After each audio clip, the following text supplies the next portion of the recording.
Howdy, Joe Sixpack here. I'm lucky to have with us today Mr. Tom Gresham. He is the spokesman for the Second Amendment Foundation and creator of Gun Talk Media. Thanks for joining us, Tom. You bet. Good to be here, Joe. Absolutely. So let's kick things off with the story of the last couple of days with some board of wackadoodles out in San Francisco designating the NRA as a domestic terrorist organization. I mean, it's just like what they do with Trump. They're calling Trump Hitler. The NRA is domestic terrorists. I mean, it's just disingenuity at its finest, is it not? Well, not really. This is part of an overall plan. When you think about it, go back in history. If you want to do terrible things to a group of people, you first have to somehow make them be the other. So I don't care if it's slavery in America or Stalin or Hitler or any other group, you have to somehow make this selected group less than us.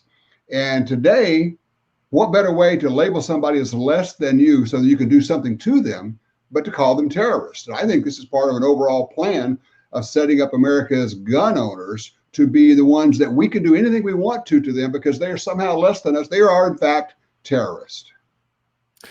Absolutely. Couldn't agree more. And as you alluded to, you always have to go back into history. And so many people, they haven't learned their history. Look at Australia.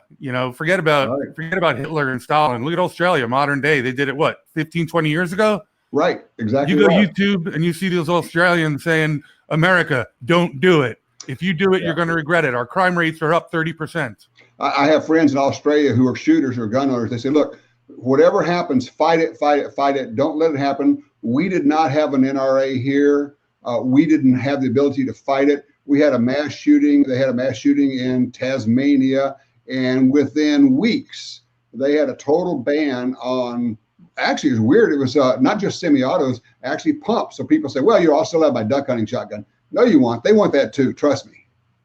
Socialists are all about control, and that is absolute, complete control. This is all part of the larger culture war. It's what's going on with Walmart, with this virtue signaling thing that they're doing. They're taking a stand in the culture war.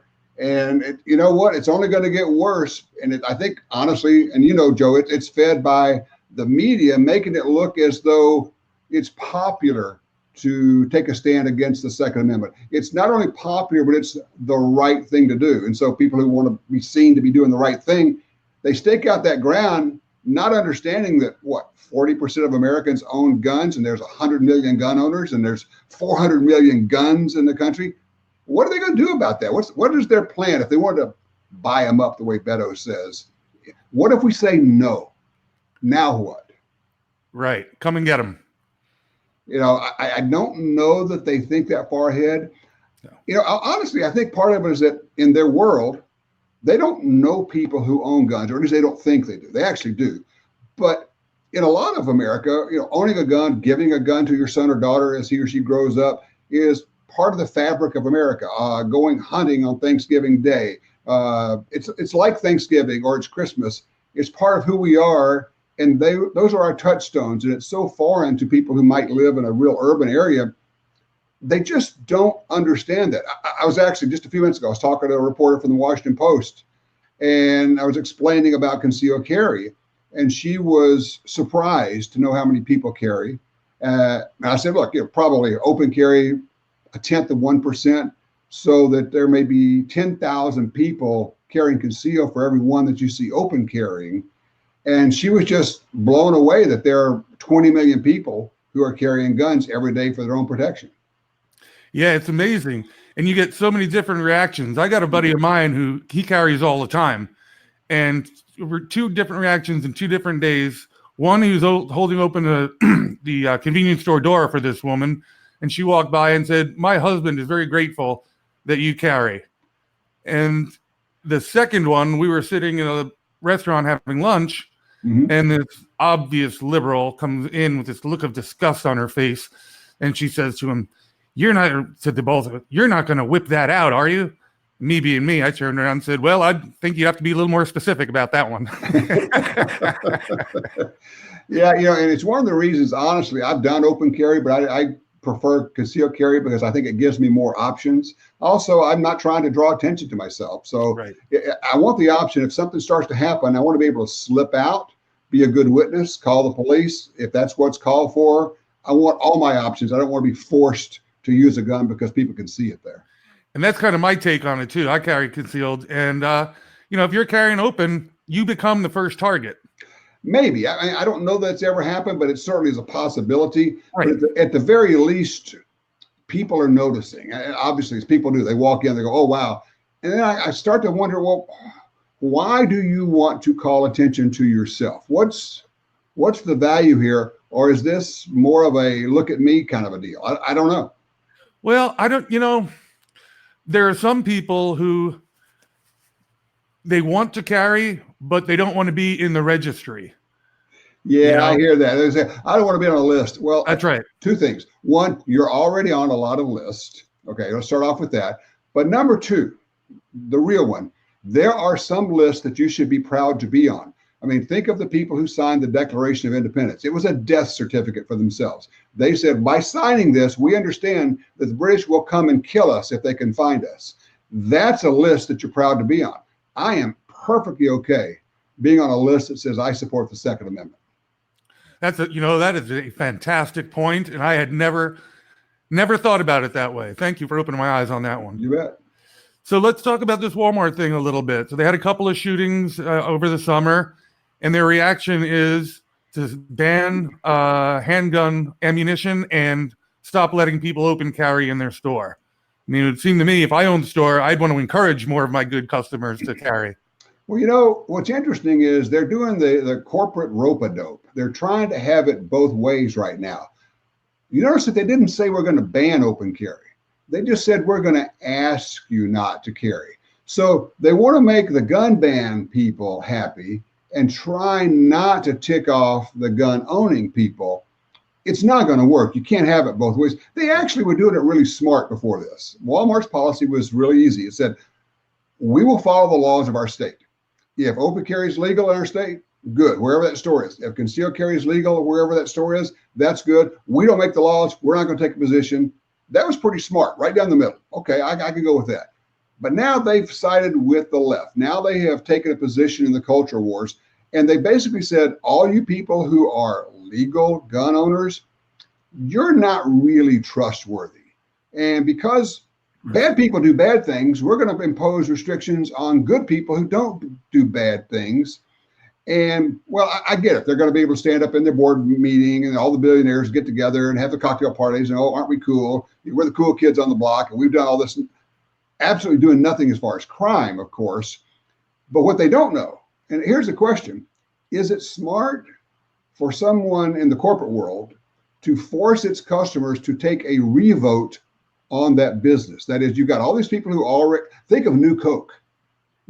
Coke was doing great. Then they changed the formula and made everybody decide, do I like Coke or not? Now Walmart's forced their customers to say, I've been a customer, but do I really like them or not now? Well, some percentage of that are going to say no. Well, do you lose 10, 15, 20%? Is that smart from a capitalist standpoint? Well, it depends, because if you look at it now, see, they chose the wrong side. If you choose the right side and you do as Chick-fil-A did, they came out and said, we recognize marriage as between a man and a woman. And the lefties came out and said, well, we're going to boycott Chick-fil-A. Their sales went through the roof. Yeah. So now, I will say, Chick-fil-A never said that. Their owner said that. Yes. Chick-fil-A, on a corporate standpoint, they don't have a stand on this. And people, they have to be careful about that. The owner can do whatever he wants to do. But the company doesn't have a stand on that. No, you're right. That's my bad. It was the CEO that made that statement. Right. But it had it has the same net effect. And I mean, I'll never buy ammunition at Walmart again for anything. I'm never going to set foot in Exactly. Walmart again. I mean, I am so done with them. Look, when you label me as deplorable, which is what they've done, when you say you can't be trusted because we think that selling ammunition to mothers who are protecting their children or to people who shoot in the Olympics, or they won't even sell handgun ammunition to police officers because they're not going to have handgun ammunition. what they're saying is that there's no real use for handgun ammunition that's good. It's all bad, which is stupid. I mean, it's insane on the face of it. But it's also a slap at every one of us who goes out and shoots at the range or hunts with handgun ammo or uses 223 ammo, which is made for the most popular rifles in America today, and them say, well, we're not going to sell that either. That's really a vote not about ammo, and it's certainly not a statement about crime. It's a statement about we don't trust our customers. Right. Yeah. And then, you have to throw this out. Let's say their policies had been in place before these shootings. What net effect would they have had? None whatsoever, of course. Exactly. So all of the gun laws that they proposed after a shooting, they all have nothing to do with what just happened. They'll say, well, we need background checks. Well, the person who did the shooting passed a background check. Yeah, I know, but we have to do something. Well, the whole idea of we have to be, you know what it is? It's not that we have to do something. It's that we have to be seen to be doing something, because it's very much about them and how they look as opposed to what they're actually doing. Of course. I mean, look at after you had that bozo who couldn't even carry out his mission, the shoe bomber. And now all of a sudden we got 80-year-old grandmothers at airports trying to bend over to take off their shoes. Right. Exactly right. So, I mean, and we all pay for that. Yeah. Exactly right. Yep. And it's just, it's chipping away. It's not just with gun control. It's with everything. It's the socialist chipping away at all corners of the fabric of our society. It's emasculating men. It's, getting rid of religion. It's so many different things. And people don't, some people do, but a lot of people, I think, don't connect the dots and see that this is a grand scheme that's being carried out on this country. Well, as I say, it's the culture war. And the real problem, the real challenge, I would say, that we have is that for the most part, the mainstream media has landed solidly on the left side. And so that's how you have folks in San Francisco saying, well, we can label this certain group as a terrorist organization. Now, I understand that this wasn't the first time the NRA has been labeled that. The Attorney General of the state of New York has called the NRA a terrorist organization, and she is currently investigating the NRA and its board members and its officials. Now, so let's see, we have this Attorney General has already said this is a terrorist organization, and now she's going to investigate them with the full power of the law. That's quite frightening, actually. Yes, absolutely. That's the beginning of tyranny right there. Yeah, I think we're well into it at that point. Yeah. And, to the point, and you make the point, if it's tyranny, and I know they think it's hyperbole when I ask them, well, what are you going to do when this doesn't work? What does, for instance, when Beto O'Rourke says we're going to buy back guns, can't buy back something you've never owned, but basically we're going to confiscate guns. That's what he's saying. Oh yeah, we'll give you some money for it, but we're going to force you to turn in your guns. What does that look like in actual practice?